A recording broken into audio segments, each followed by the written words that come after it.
Le miraculé de l'enfer. Un seul souffle sur 100 âmes. Épisode 1. Le pressentiment froid. La route de Kolwezi à Lubumbashi, en cette saison des pluies de 2024, était réputée pour ses caprices.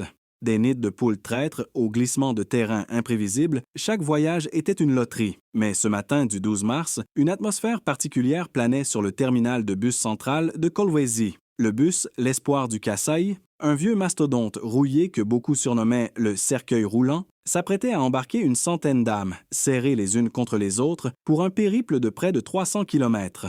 Parmi la foule agitée se trouvait Élie, un jeune homme de 28 ans aux yeux vifs et au sourire sincère. Élie, orphelin depuis l'enfance, avait grandi dans la foi inébranlable que sa défunte grand-mère lui avait inculquée. Chaque matin, avant même que le soleil ne dore les toits en tôle de sa modeste demeure, il se prosternait, les mains jointes, pour confier sa journée à Jésus-Christ. Sa prière était simple, mais elle résonnait dans chaque fibre de son être. « Seigneur, guide mes pas et protège-moi de tout mal, que ta volonté soit faite. » Aujourd'hui, Élie ne partait pas pour les affaires habituelles. Son cœur battait d'une excitation mêlée d'appréhension. Il se rendait à Lubumbashi pour revoir Sarah, la femme qu'il aimait plus que sa propre vie. Leur amour, né il y a un an sur les bancs de l'église locale, était pur et profond. Sarah, infirmière au dévouement sans faille, avait un rire cristallin qui chassait toutes les ombres du monde d'Élie. Ils avaient rêvé ensemble d'une vie simple, pleine de foi et d'enfants rieurs. La veille, Sarah l'avait appelé, sa voix remplie d'une urgence étrange, le suppliant de venir. « Élie, j'ai un mauvais pressentiment, mon cœur est lourd. Viens vite, s'il te plaît. » Ce n'était pas son habitude d'être aussi anxieuse. Alors qu'il s'approchait du bus, un frisson glacial parcourut l'échine d'Élie. L'air était lourd, saturé d'une tension imperceptible. Il y avait des rires d'enfants, des conversations animées, l'odeur âcre du diesel et de la sueur. Mais sous cette cacophonie, Élie percevait une dissonance, une note funèbre. Ses sens, habituellement calmes, étaient en alerte. Son cœur battait la chamade, non pas d'excitation, mais d'une peur sourde qu'il ne pouvait nommer. En s'installant près de la fenêtre, il regarda la foule des visages, jeunes et vieux, fatigués et espérants. Une jeune mère berçait son enfant. Un homme d'affaires, pressé, consultait sa montre. Un vieil homme aux traites burinées somnolait déjà. Tous avaient une destination, une raison d'être là. Élie ferma les yeux un instant, essayant de chasser cette sensation oppressante. Il récita une courte prière, demandant la protection divine pour tous les passagers. Mais le pressentiment ne s'atténua pas. Au contraire, il s'intensifia. Une image fugace et terrifiante traversa son esprit. Le bus déchiqueté, gisant sur le flanc, et autour, le silence assourdissant de la mort. Il secoua la tête, tentant de repousser cette vision macabre. Il ne pouvait pas se laisser envahir par de telles pensées, surtout aujourd'hui, le jour où il allait retrouver Sarah. Pourtant, une voix intérieure, douce et persistante, semblait lui murmurer « Élie, quelque chose ne va pas, descends de ce bus ». Il ouvrit les yeux et regarda autour de lui. Personne d'autre ne semblait ressentir cette angoisse. Le chauffeur, un homme corpulent, au visage impassible, démarra le moteur dans un rugissement qui fit vibrer la carcasse du véhicule. Une fumée épaisse s'échappa du pot d'échappement, enveloppant le bus d'un voile grisâtre avant qu'il ne s'élance, lourdement chargé, hors du terminal. Alors que le bus prenait de la vitesse, Élie sentit une poussée irrépressible. Ses entrailles se tordaient. Son cœur martelait sa poitrine avec une telle force qu'il crut qu'il allait en sortir. L'odeur du carburant et de la poussière devint insupportable. Les vibrations du bus lui semblaient amplifiées, comme les pulsations d'un tambour funèbre. Il regarda une dernière fois le paysage défiler à travers la vitre, les cases de terre battues et les enfants jouant dans la poussière. Une dernière image de vie avant l'inconnu. À l'intérieur du bus, la chaleur devenait étouffante. Des gouttelettes de sueur perlaient sur le front d'Élie. Il tentait de respirer profondément, de se calmer. Il pensa à Sarah, à son doux sourire, à la chaleur de sa main dans la sienne. Mais même l'image de son amour ne parvenait pas à dissiper le voile sombre qui enveloppait son esprit. Ce n'était pas un simple trac de voyage. C'était une sensation de danger imminent, une alerte primale qui le mettait en garde. Soudain, le bus heurta une bosse avec une violence inouïe. Les passagers furent projetés en avant, des cris de surprise fusèrent. Le chauffeur, visiblement agacé, maugréa dans sa barbe. Le secouement eut un effet étrange sur Élie. Il sentit une douleur fulgurante dans sa nuque, comme si une main invisible l'avait frappé. En même temps, une clarté effrayante envahit son esprit. Ce n'était plus un pressentiment vague, c'était une certitude glaciale. Quelque chose de terrible allait se produire. Très bientôt. Il jeta un coup d'œil autour de lui. Un homme, assis en face, dormait la bouche ouverte. Une femme discutait avec sa voisine, un sourire aux lèvres. Personne ne semblait partager son angoisse. Était-il en train de devenir fou? Ses pensées s'embrouillaient. La prière qu'il avait faite ce matin résonnait à nouveau dans sa tête, mais cette fois, elle était empreinte d'une urgence désespérée. Il ferma les yeux, priant plus intensément que jamais, demandant une fois de plus à être guidé. Le bus continuait sa course folle sur la route cabossée, soulevant des nuages de poussière rouge. Le soleil grimpait lentement dans le ciel, promettant une journée chaude et lourde. Mais pour Ellie, la température dans le bus semblait chuter. Un froid intérieur le saisissait malgré la chaleur extérieure. Il sentait la présence de quelque chose d'indicible, tapi dans l'ombre, attendant son heure. Le mystère de cette angoisse inexpliquée, l'horreur de ce qu'il pressentait, tout cela commençait à peser lourdement sur son âme. Il ne savait pas encore que ce pressentiment était le prélude à un enfer qui allait consumer presque toutes les âmes à bord, le laissant seul face à l'horreur, un témoin et un survivant.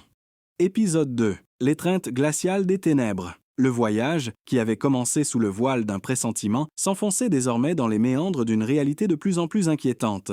Le bus, l'espoir du Keisei, s'engouffrait plus profondément dans la brousse, ses pneus soulevant des tourbillons de latérite rouge qui masquaient parfois la vue des passagers. Ellie, malgré ses efforts pour se distraire, restait prisonnier de son anxiété grandissante. Chaque virage serré, chaque chaos prononcé amplifiait le malaise qui l'habitait. L'air à l'intérieur du bus devenait étrangement pesant, comme si l'oxygène venait à manquer, rendant chaque inspiration laborieuse. Les rires et les conversations qui avaient animé le début du trajet s'étaient progressivement éteints, remplacés par un silence tendu, seulement interrompu par les grincements du vieux bus et le souffle monotone du vent à travers les fenêtres. Les paysages défilaient, des arbres rabougris aux branches tordues, des termitières géantes dressées comme des sentinelles silencieuses, et au loin, la ligne sombre de l'horizon, où le ciel et la terre se confondaient dans une brume incertaine.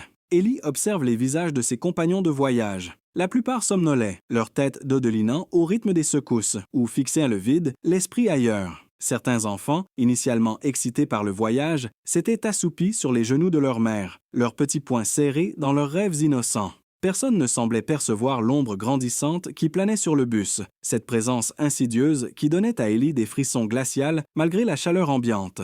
Soudain, une femme assise quelques rangées devant lui laissa échapper un cri étouffé. Ellie se redressa, alertée. La femme désignait d'une main tremblante la vitre, le visage livide. « Regardez, là-bas !» Sa voix était un murmure à peine audible, mais suffisamment chargé d'effroi pour capter l'attention. Les passagers qui l'entouraient se penchèrent pour voir. Ellie, le cœur battant, colla son propre visage à la fenêtre. Dans la distance, à travers la poussière soulevée par le bus, une forme sombre et indistincte se découpait à l'horizon. Elle semblait flotter au-dessus de la route, d'une manière qui défiait la logique, comme une masse éthérée, grandissant à mesure qu'il s'en approchait. L'objet n'avait pas de forme reconnaissable, il était juste une tache d'encre contre le ciel clair, mais il dégageait une aura de malveillance palpable. Les murmures se transformèrent en exclamations d'effroi. Certains se signèrent, d'autres se mirent à réciter des prières à voix basse. Le chauffeur, qui n'avait jusque-là montré aucune émotion, jeta un coup d'œil dans son rétroviseur, son visage se tordant en une grimace de terreur. Il augmenta la vitesse, le vieux moteur gémissant sous l'effort. Mais l'objet sombre semblait accélérer aussi, maintenant les distances, comme s'il était lié au destin du bus. Ellie sentit une sueur froide couler dans son dos. Cette apparition était d'un autre monde, un élément perturbateur dans un voyage déjà teinté d'angoisse. Il se rappela les histoires de sa grand-mère sur les esprits errants, les démons de la brousse qui s'attaquaient aux voyageurs imprudents. Mais il s'était toujours dit que ce n'étaient que des contes pour enfants. Maintenant, face à cette anomalie défiant la raison, un doute terrible l'étreignit. Alors que l'étrange entité se rapprochait, elle commença à prendre une forme. Ce n'était pas un objet, mais une sorte de voile sombre, immense, qui semblait engloutir la lumière du jour. L'air autour du bus se refroidit brusquement, et une odeur de terre humide et de pourriture envahit l'habitacle. Les lumières à l'intérieur du bus vacillèrent, puis s'éteignirent, plongeant l'intérieur dans une pénombre lugubre. Seules les lueurs du soleil couchant, filtrées par le voile sombre, parvenaient à traverser, projetant des ombres fantomatiques sur les visages horrifiés des passagers. La panique éclata. Des cris perçants, des pleurs d'enfants, des invocations désespérées résonnèrent dans le bus. Le chauffeur, visiblement en proie à la terreur, tenta une embardée désespérée pour éviter ce qui semblait être un obstacle invisible mais palpable sur la route. Le bus tangua violemment. Les bagages entreposés sur le toit glissèrent avec un bruit sourd. Des objets tombèrent des porte-bagages intérieurs, heurtant les têtes des passagers. Ellie, agrippée au siège devant lui, sentit son cœur battre à tout rompre. La vision de l'accident qu'il avait eu plus tôt lui revint avec une clarté effrayante. C'était ça, c'était l'instant. Une force inexpliquée semblait tirer le bus vers cette entité sombre. Les pneus crissaient sur la latérite, le bus dérapa. Le bruit du moteur se transforma en un hurlement strident, comme si le véhicule lui-même agonisait. À cet instant précis, un rayon de lumière, d'une intensité aveuglante, traversa le plafond du bus, fendant les ténèbres. Il n'était pas issu du soleil, ni d'une source connue. Il était pur, immaculé, et il tomba directement sur Ellie, l'enveloppant d'une chaleur douce. Dans cette lumière, il entendit une voix, non pas avec ses oreilles, mais au plus profond de son être. C'était une voix emplie d'amour, de compassion et d'une puissance infinie. « Ellie, mon enfant, n'aie crainte, je suis avec toi. » Il reconnut cette voix. C'était la voix de Jésus-Christ, celle qu'il avait toujours cherchée dans ses prières, mais qu'il n'avait jamais entendue avec une telle clarté. Le contraste entre la lumière divine et l'obscurité qui les entourait était saisissant. La peur qu'Ellie ressentait s'estompa, remplacée par une paix profonde et inexplicable. Il savait qu'il était en sécurité, malgré le chaos qui régnait autour de lui. Les autres passagers, toujours dans la panique, ne semblaient pas remarquer cette lumière ni entendre cette voix. Ils étaient pris au piège de l'horreur imminente. Le chauffeur, les yeux exorbités, luttait désespérément avec le volant. Mais le bus était comme un jouet entre les mains d'une force invisible. Il continua de déraper, de plus en plus vite, jusqu'à ce qu'il frappe de plein fouet quelque chose d'invisible, avec un bruit assourdissant qui déchira l'air. Le choc fut d'une violence inouïe. Le bus fut projeté en l'air, se tordant sur lui-même comme un jouet brisé. Le verre des fenêtres explosa en milliers d'éclats scintillants. Des cris de douleur et de terreur remplirent l'habitacle, se mêlant au fracas du métal déformé. Ellie fut violemment projeté. Il sentit une douleur fulgurante, puis plus rien. Les ténèbres l'avalèrent, non pas les ténèbres effrayantes de l'entité, mais une obscurité douce et protectrice, comme un voile de velours. Il ne sentit pas l'impact final, le roulis du bus sur le flanc, ni le silence terrifiant qui suivit. La lumière l'avait enveloppé, le protégeant du choc brutal qui allait transformer l'espoir du Kasaï en une épave fumante, un tombeau pour presque 100 âmes. Le mystère de l'entité sombre et de la lumière divine se fondait dans l'horreur du moment, laissant Ellie au seuil de l'inconnu, épargnée par une intervention qui dépassait toute compréhension humaine. Épisode 3. Le silence des âmes brisées. Le silence, un silence assourdissant, plus terrifiant que n'importe quel hurlement, succéda au fracas apocalyptique. L'odeur du diesel, de la tôle chauffée et du sang emplissait l'air, âcre et suffocante. Ellie ouvrit les yeux lentement, un voile flou sur sa vision. La première chose qu'il perçut fut une lueur rougeoyante, pulsant faiblement à travers les déchirures du métal tordu. Le bus était méconnaissable, un amoncellement de ferraille et de chair, gisant sur le flanc dans un fossé profond, tel un monstre blessé et abandonné. La poussière s'était dissipée, révélant un ciel devenu étrangement clair, comme si l'horreur de l'accident avait purifié l'atmosphère. Mais ce n'était qu'une illusion. Il sentit une douleur lancinante à l'arrière de la tête et sur le flanc. Mais étrangement, il pouvait bouger. Une force invisible semblait le soutenir. Il tenta de se redresser. Ses membres étaient lourds, engourdis, mais ils obéissaient. Autour de lui, le chaos. Des corps étaient empilés, projetés les uns sur les autres, dans des positions macabres. Des morceaux de siège éventrés pendaient, des valises éventrées laissaient échapper leur contenu sur les cadavres. Le verre brisé scintillait comme des milliers de larmes gelées, reflétant les faibles lueurs de l'aube naissante. Un gémissement faible. Ellie se figea. Il y avait encore de la vie? Il tourna la tête avec effort. Juste à côté de lui, une main, celle d'une femme, dépassait d'un amas de débris. Elle tremblait faiblement, puis s'immobilisa. Le son de ce gémissement, ce dernier souffle d'espoir éteint, résonna dans le cœur d'Ellie comme un glas. Il était seul, dans ce qui ressemblait à un charnier. La lumière divine qu'il avait ressentie avant l'impact avait disparu, laissant place à une clarté crépusculaire. Mais sa présence restait gravée en lui, une certitude inébranlable. C'était un miracle. Il était là, vivant, dans ce cimetière impromptu. Mais pourquoi lui? Pourquoi avait-il été épargné alors que tant d'autres avaient péri? Cette question, lourde de culpabilité, commençait à le ronger. Il rampa hors des débris, chaque mouvement une épreuve. L'air était froid maintenant, d'un froid qui pénétrait les os, comme si l'énergie de la vie s'était retirée de cet endroit. Il jeta un coup d'œil horrifié autour de lui. Les corps étaient partout. La jeune mère qu'il avait vue berçant son enfant gisait inerte, son bras protecteur toujours tendu, mais le vide où son bébé aurait dû être était effrayant. L'homme d'affaires, sa montre cassée à son poignet, avait le visage figé dans une expression de surprise éternelle. Le vieil homme, qui somnolait paisiblement avant le drame, semblait avoir continué son sommeil, mais cette fois-ci, pour l'éternité. Les éléments mystérieux et effrayants de l'épisode précédent refaisaient de surface, mais cette fois, ils étaient amplifiés par la réalité crue de la mort. Ellie regarda le ciel. Nulle trace de l'entité sombre. Elle avait disparu comme si elle n'avait jamais existé, laissant derrière elle un sillage de destruction et de désespoir. Était-ce une illusion collective ou un maléfice bien réel qui avait frappé ce bus maudit? Le doute et la terreur se mêlaient à la tristesse accablante. Il parvint à se hisser hors du fossé, chancelant, ses jambes ne voulant pas le porter. En haut, la route était vide, le silence seulement brisé par le vent qui sifflait à travers les arbres, emportant avec lui les derniers vestiges du drame. Pas une âme, pas un véhicule à l'horizon. Ils étaient seuls, les morts, et lui. Il s'effondra sur ses genoux, ses mains tremblantes pressées contre son visage. Des larmes brûlantes roulèrent sur ses joues, non pas pour lui, mais pour tous ceux qui avaient perdu la vie. Il se sentait si petit, si impuissant, face à une telle tragédie. Comment pouvait-il y avoir une telle souffrance, une telle injustice? Puis, une nouvelle pensée traversa son esprit, un éclair dans les ténèbres. Sarah. Il avait promis de la rejoindre. Il avait promis de l'aimer toujours. Qu'allait-elle penser? Qu'allait-elle ressentir si elle apprenait la nouvelle?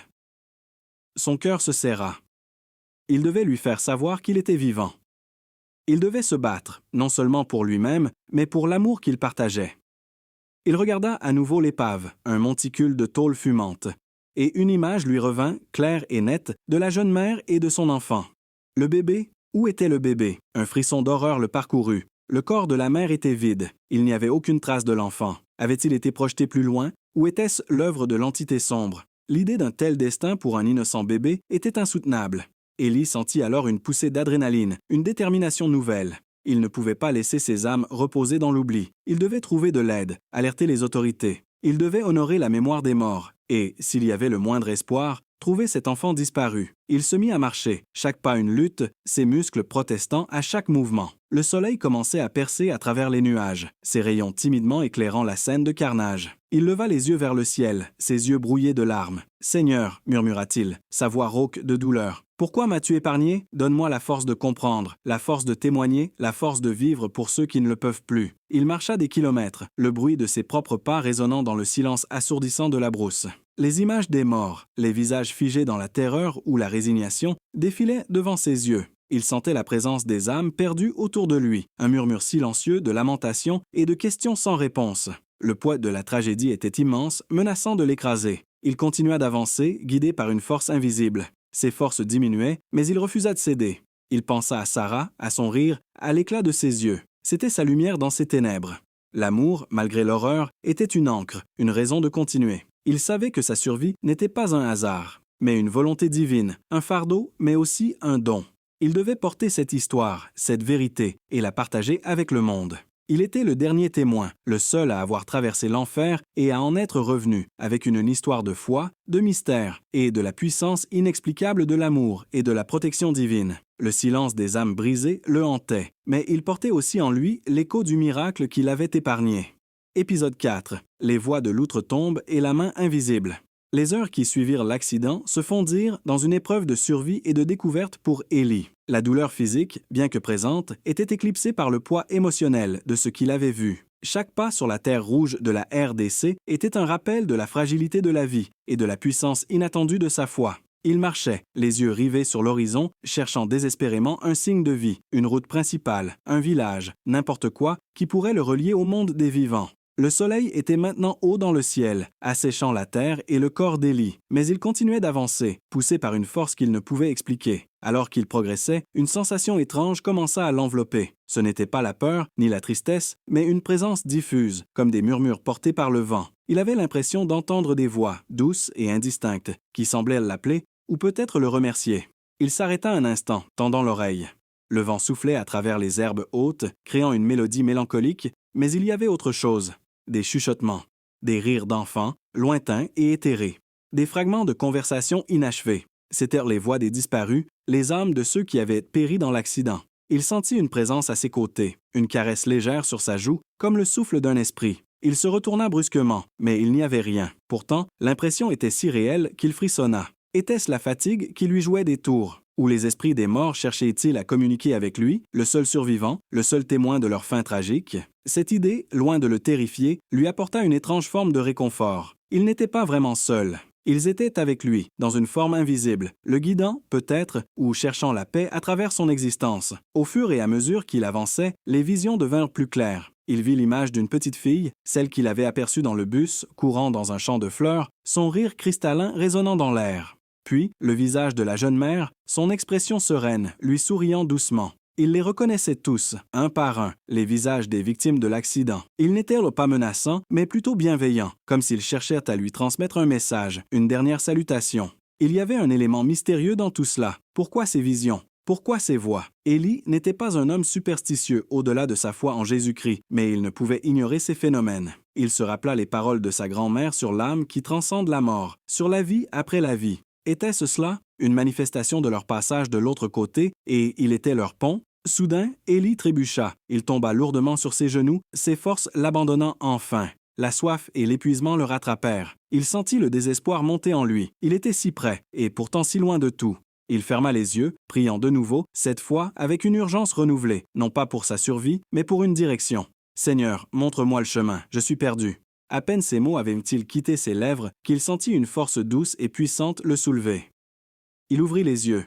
Il n'y avait personne. Pourtant, il était sur ses pieds. Ses douleurs semblaient s'être estompées. C'était la main invisible, la même qui l'avait protégé dans le bus. C'était la main de Jésus-Christ, le guidant. Une lumière chaude l'enveloppa, lui insufflant une énergie nouvelle. Il remarqua alors, à quelques mètres devant lui, une traînée de fumée s'élevant dans le ciel. Un feu de camp? Un village? C'était un signe, une réponse à sa prière. Il se remit en marche, le cœur gonflé d'un nouvel espoir. Les voix et les visions des morts s'estompèrent, remplacées par une sensation de paix et de détermination. Il l'avait guidé et maintenant, il l'avait laissé continuer son chemin, son fardeau allégé. Après une heure de marche ardue, il arriva enfin en vue d'un petit village. Des huttes de terre se dressaient à l'ombre de manguiers centenaires. Des enfants jouaient dans la poussière, des femmes pilaient le manioc. Le spectacle de la vie ordinaire, après l'horreur qu'il avait traversée, lui coupa le souffle. Il s'effondra à l'entrée du village, sa voix rauque tentant d'appeler à l'aide. Immédiatement, des villageois alertés par les aboiements des chiens accoururent. Leurs visages, d'abord curieux, se transformèrent en expressions de choc et d'horreur en voyant son état. Il était couvert de poussière, de sang séché et de larmes, ses vêtements déchirés. Il tenta d'expliquer ce qui s'était passé, mais ses mots se perdirent dans des balbutiements incohérents. Un vieil homme, le chef du village, s'approcha, ses yeux empreints de sagesse et de compassion. Il donna des ordres aux jeunes hommes qui se précipitèrent pour apporter de l'eau et des tissus propres. Un accident réussit finalement à articuler Élie. Le bus, sans personne. Les villageois le regardèrent avec des yeux effrayés. Les routes de la brousse étaient mal connues pour leur danger, et les accidents de bus étaient malheureusement fréquents, mais l'ampleur de ce qu'il décrivait était stupéfiante. Le chef, sans poser plus de questions, comprit l'urgence. Il envoya immédiatement des hommes en moto alerter les autorités dans la ville la plus proche. Pendant que les femmes le nettoyaient et le nourrissaient, Élie raconta son histoire, non pas avec des faits bruts, mais avec l'émotion de l'expérience. Il parla du pressentiment, de l'entité sombre, de la lumière divine, des voix des morts et de la main invisible qui l'avait guidé. Les villageois écoutaient, les yeux écarquillés, certains horrifiés, d'autres étonnés par le caractère mystique de son récit. Pour eux, qui vivaient au rythme de la nature et des croyances ancestrales, l'idée d'une intervention divine et d'esprit protecteur n'était pas étrangère. Le chef hocha la tête, ses yeux fixés sur Élie. « Tu es un miraculé, mon fils, le Christ t'a choisi. Tu as une histoire à raconter, un témoignage à rendre. » Ces mots résonnèrent profondément en Élie. Il était un survivant, pas seulement d'un accident, mais d'une expérience qui avait transcendé la vie et la mort. La douleur physique commençait à s'installer, mais la paix intérieure qu'il ressentait, cette certitude d'avoir été protégé par une force supérieure, était plus forte. Il avait affronté l'horreur et en était ressorti, portant le poids des âmes perdues et la lumière de sa propre résurrection. Son amour pour Sarah était la force qui le poussait à se rétablir, à retrouver celle qui l'attendait et à partager cette incroyable histoire de survie et de foi. Épisode 5. Le témoignage du miraculé et l'amour triomphant. L'arrivée des autorités et des équipes de secours dans la brousse fut un événement d'une tristesse déchirante. Les villageois, guidés par Élie, conduisirent les équipes à l'épave du bus. La scène était pire que ce qu'Élie avait pu décrire. Le bus n'était plus qu'une carcasse déchiquetée, témoin silencieux d'une tragédie indicible. Les visages des secouristes, habitués aux horreurs, étaient empreints d'une profonde gravité. Le décompte des victimes commença, lent et douloureux, confirmant les craintes d'Élie. 99 corps furent retirés des débris. Un seul survivant, Élie, le miraculé de l'enfer.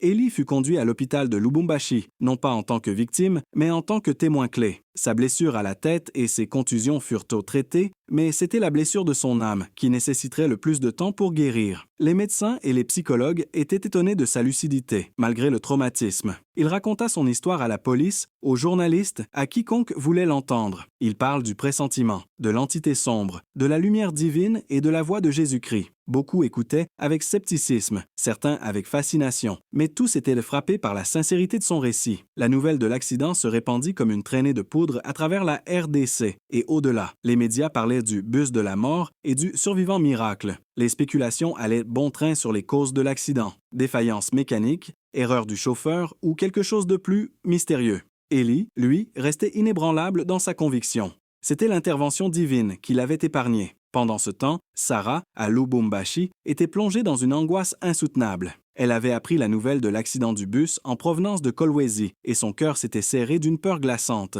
Les listes de passagers n'étaient pas immédiatement disponibles et chaque heure d'attente était une torture.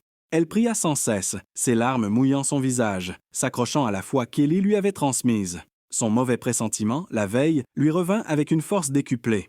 Puis, le téléphone sonna. C'était un ami de la famille qui travaillait à l'hôpital. « Sarah, il y a un survivant, un seul, et il a demandé à te voir. C'est Élie ?» Le soulagement qui inonda Sarah fut si intense qu'elle en tomba à genoux, pleurant de joie. C'était un miracle. Son Élie était vivant. Leurs retrouvailles à l'hôpital furent un moment d'une intensité émotionnelle rare. Sarah, les yeux rougis mais brillants, se précipita vers lui, l'enlaçant avec une force qui traduisait des jours de peur et d'espoir. Élie, malgré sa faiblesse, la serra contre lui, sentant la chaleur de son corps, la réalité de son amour. Dans ce chaos et cette tragédie, leur amour était un phare, une preuve que la vie continuait et que la lumière pouvait percer les ténèbres les plus profondes. Élie lui raconta tout, depuis le pressentiment jusqu'aux voix de l'outre-tombe. Sarah l'écouta, les yeux remplis d'une foi renouvelée. Elle crut chaque mot, car elle connaissait la profondeur de sa foi et la pureté de son cœur. L'amour qu'ils partageaient, cette connexion spirituelle, les avait liés même au-delà de l'abîme de la mort. Au fil des semaines, alors qu'Élie se remettait, il devint un symbole d'espoir et de foi pour beaucoup. Il visita les familles des victimes, partageant son histoire, non pas pour apaiser sa propre culpabilité, mais pour leur apporter un semblant de réconfort, un message d'au-delà de la tombe. Il raconta comment leurs proches l'avaient accompagné dans sa fuite des lieux, comment ils lui avaient chuchoté des paroles d'adieu, comment il avait senti leur présence bienveillante. Pour beaucoup, c'était une source de paix, la certitude que leur chair disparue n'était pas partie en vain. Il ne cessa de témoigner de la main invisible de Jésus-Christ, de la protection divine qui l'avait enveloppé. Il parle de l'amour infini qui transcendait la mort et de l'importance de la foi face à l'adversité. Son histoire devint une parabole moderne, racontée dans les églises, les villages et les villes. Il ne prétendait pas tout comprendre. Le mystère de l'entité sombre restait inexpliqué, mais il savait qu'il y avait une force supérieure, un plan divin. 1 an plus tard, Élie et Sarah se marièrent dans une petite église de Lubumbashi. La cérémonie était simple, mais remplie d'amour et d'émotion. Leurs vœux étaient plus profonds que jamais, forgés dans le creuset de la tragédie et le miracle de la survie. Élie, en regardant Sarah, vit non seulement la femme qu'il aimait, mais aussi le reflet de la grâce qui l'avait sauvée. Leur vie ne fut pas exempte de difficultés, mais ils les affrontèrent ensemble, main dans la main, forts de leur foi et de l'amour qui les unissait. Élie ne chercha jamais à oublier l'accident. Il portait les cicatrices, visibles et invisibles, comme des rappels constants de la fragilité de la vie et de la puissance de la rédemption. Il dédia sa vie à aider les autres, à partager son témoignage, à être une lumière dans les ténèbres. Le miraculé de l'enfer devint une légende vivante, un homme qui avait marché avec la mort et qui en était revenu, non pas brisé, mais transformé. Son histoire, empreinte de mystère, d'effroi, d'amour et de la présence palpable de Jésus-Christ, continua de toucher les cœurs et d'inspirer des milliers de personnes en RDC, rappelant que même au milieu de la plus grande des tragédies, l'espoir et la foi pouvaient triompher, et que l'amour, véritable et pur, était la plus grande des forces. Et dans les murmures du vent de la brousse, on disait parfois que les âmes des 99 autres passagers veillaient toujours sur lui, le remerciant d'avoir survécu, d'avoir été leur voix et leur mémoire dans le monde des vivants.